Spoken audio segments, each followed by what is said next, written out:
जगह है, कोट नाका पेट्रोल पंप के पास एक सुनसान रोड है। उस रोड के पास झाड़ियों के में एक लाश पड़ी हुई है और काफी सड़ चुकी है, यानी छत विछत है, और उसे कुत्ते नोच रहे हैं। ये जब बात उरन पुलिस स्टेशन को कांस्टेबल बताता है तो पूरी टीम वहां पर मौके पर पहुंचती है, यानी घटनास्थल पर पहुंचती है, और वहां पर टीम बॉडी को अपने कब्जे में लेती है। वहां पर देखती है कि जो कंधे हैं, बाएं हैं दोनों, उसे भी कुत्ते नोच चुके हैं। चेहरा काफी खराब है, पहचानना मुश्किल है, यानी आइडेंटिफाई करना भी मुश्किल है उस बॉडी को देखकर कि ये बॉडी किसकी है। अब बॉडी को अपने कब्जे में लेकर पुलिस पोस्टमार्टम के लिए भेजती है। अब पोस्टमार्टम रिपोर्ट देखने के बाद लोगों, पोस्टमार्टम में पेट में, पीठ में कई चाकू से वार किया गया था, ये पता चलता है, और प्राइवेट पार्ट में भी घाव के, और उसके बाद उसकी छाती पर भी घाव के निशान मिले हैं। और उसके बाद आपको बता दें, जो कुत्ते हैं, जो डॉग्स थे आजू बाजू, वो बॉडी को पूरा नोच दिए थे।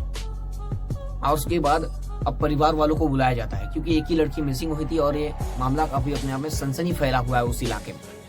तब जैसे ही परिवार वालों को बुलाते हैं तो परिवार वाले कपड़े और जो यशस्वी सिंधे है उसके शरीर पर एक टैटू है, उसके जरिए पहचान कर ली कि उनकी बेटी यशस्वी है। उसके बाद यशस्वी सिंधे की पहचान हो जाती है, आइडेंटिफाई हो जाती है। अब जो मिसिंग कंप्लेन था, जो गुमशुदगी की रिपोर्ट थी, अब उसे मर्डर केस में तब्दील कर दिया जाता है। यानी पुलिस अब मर्डर केस दर्ज करती है, एफआईआर दर्ज करती है और मर्डर केस के हिसाब से अब जांच में जुटती है। अब इसमें पुलिस की 7 टीमें बनाई जाती है। 7 टीमें बनाने के बाद अब पुलिस को अब इसमें पैरेलल जांच शुरू होती है। मुंबई में मुंबई पुलिस और क्राइम ब्रांच अब दोनों इस मामले में जांच में जुटती है। क्राइम ब्रांच अपने स्तर पर जांच शुरू करती है और जो नवी मुंबई की उरन पुलिस है वो अपने स्तर पर जांच शुरू करती है। अब ये केस में 7 टीमें कातिल को पकड़ने में लग जाती है। अब केस अपने आप में बहुत बड़ा केस था। जैसे पता चलता है कि यशस्वी सिंधे की लाश इस हालत में मिली है, अखबारों में सुर्खियां और सोशल मीडिया पर तहलका मच जाता है। जगह जगह लोग अब सड़कों पर उतरने लगे हैं। आज मैं जब कहानी सुना रहा हूँ, आज दोपहर लगभग 1 बजे उरन पुलिस स्टेशन का लोग भारी तादाद में वहां मार्च निकाले। बाकायदा यशस्वी के पोस्टर बैनर लेकर लोग सड़कों पर उतरे हैं और कातिल को सजा देने की मांग कर रहे हैं।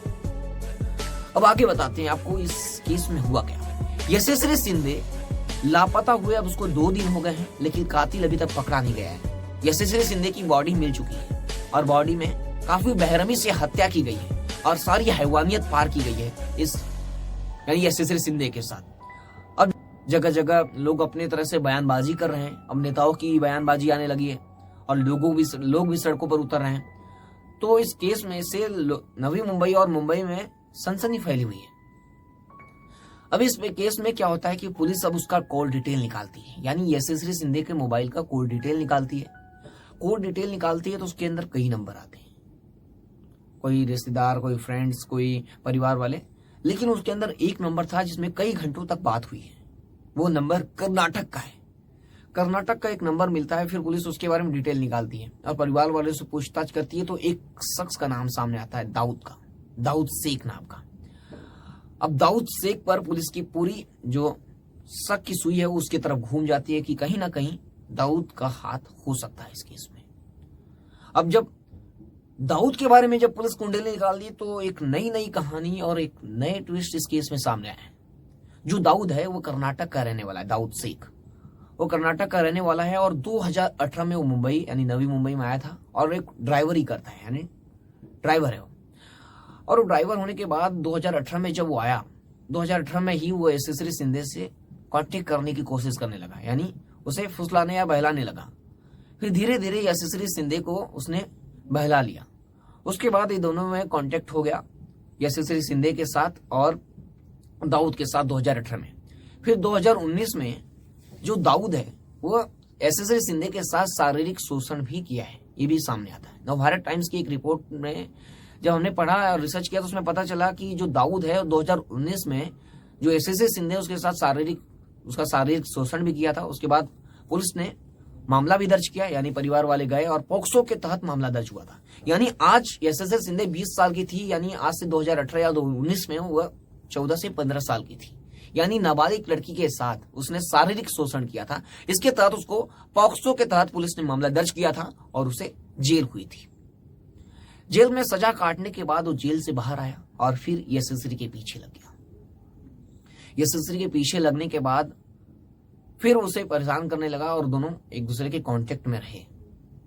और फिर उसके बाद क्या हुआ और उसके बाद कैसे ये सब कुछ हुआ और इसकी हत्या उसने इतनी बेरहमी से क्यों की, और दाऊद ने जो शेख है वो अभी लापता कहाँ है, क्योंकि अभी पुलिस से जब पूछताछ की, क्योंकि पुलिस गिरफ्तारी करने की काफी दबाव है पुलिस के ऊपर इस समय, क्योंकि यहाँ पर सोशल मीडिया से लेकर मीडिया तक काफी तहलका मचा हुआ है, सनसनी फैली हुई है इस केस को लेकर।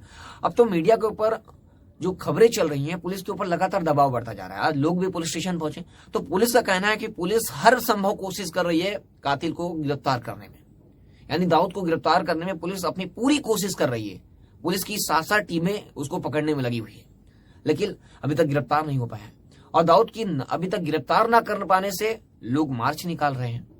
पुलिस कह रही है कि उसका मोबाइल है जो बंद है, मोबाइल बंद है, इसकी वजह से वो ट्रेस नहीं हो पा रहा है। लेकिन जैसे ही पुलिस कई तरीकों से उसे ट्रेस करने की कोशिश कर रही है, सीसीटीवी चेक कर रही है, जगह जगह पुलिस जो उसका नंबर है उसे लगातार उसको ट्रेस करने की कोशिश कर रही है कि जब भी फोन ओपन हो लगा तुरंत पुलिस ट्रेस कर ले। और जो सीसीटीवी से जिस रूट से गया है जहां हादसे में, उसके आसपास से सीसीटीवी खंगाल रही है कि वो भागा तो किस स्टेशन से भागा, कहां भागा, कर्नाटक अपने गांव गया, वहां पर भी पुलिस जो लोकल पुलिस है उससे मदद ले रही है और जगह जगह उसकी तलाशी ले रही है।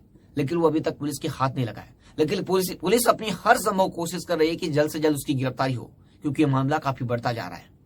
अब इस केस में आगे की कहानी और आगे का मामला तब पता चलेगा जब दाऊद शेख गिरफ्तार होगा और उसके बाद की पूरी मामला यानी ये जो पूरा केस है वो स्पष्ट होगा कि हुआ क्या था और एसएससी शिंदे के साथ ऐसा हैवानियत भरा बर्ताव क्यों किया और उसने किया या उसके साथ कई और लोग शामिल हैं। अब उसकी गिरफ्तारी के बाद ही पता चलेगा जब पुलिस इंट्रोगेशन करेगी। इसलिए आप भी सावधान रहे, सतर्क रहें। फिर मिलेंगे एक नए केस के साथ, तब तक के लिए जय हिंद।